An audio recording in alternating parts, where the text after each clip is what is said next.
As we know, the glittering mosaic art of the Byzantine Empire was to emerge in Spain.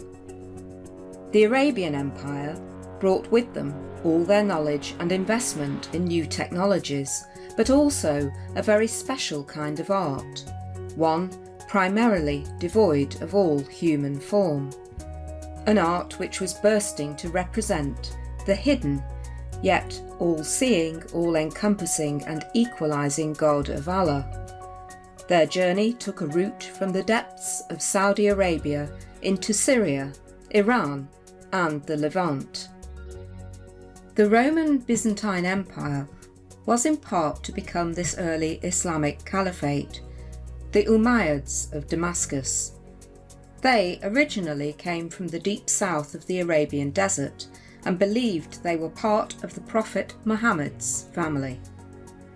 These were a people with their goals set firmly on knowledge through science and the arts, with a deeply ingrained belief that everyone should be an ambassador for the Prophet Muhammad, and so they welcomed other faiths and, importantly, ideas, especially in art.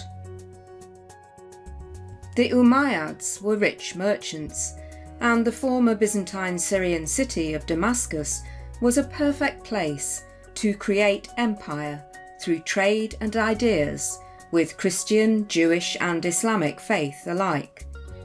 Byzantine Roman mosaics being one of the first adoptions of artistic style, along with the predominant Byzantine use of lightweight dome structures which were placed on the roofs of worship. Venturing further west, the Holy Rock of Jerusalem also became their focal point of pilgrimage and worship, the third most holy site after Mecca and Medina. This, a place shared by all Abrahamites, a collective term for believers in Abraham. The Holy Rock being the place Abraham was to have tried to sacrifice his own son.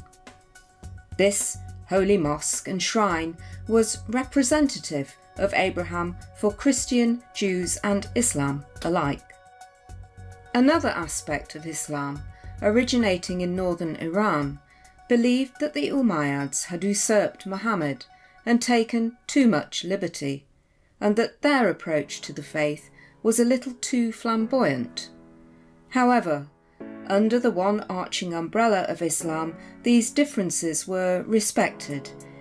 Later, though, this emerged into a more militarised and determined caliph of the Abbasids, a family who believed Muhammad's sister Fatima was part of their lineage and that responsibility lay with them to set the Umayyads' Sunni interpretations to rights.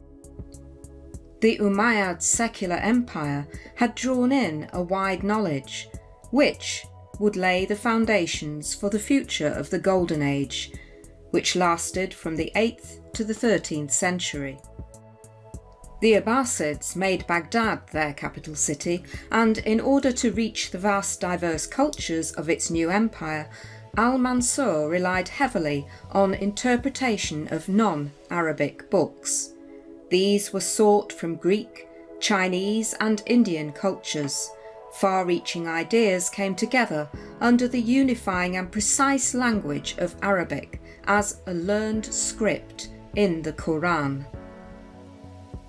Science was seen as the enabler of this empire in medicine to help its citizens, and especially its hierarchy, especially after conflict, and innovations in irrigation, architecture and numerals to enable trade.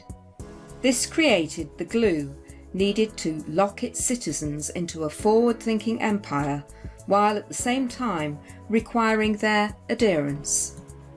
They also took the Greek idea that it is impossible to recreate God's image, and therefore, as humans were made in the form of God, so too any imagery linking human form in reference to religion was not allowed.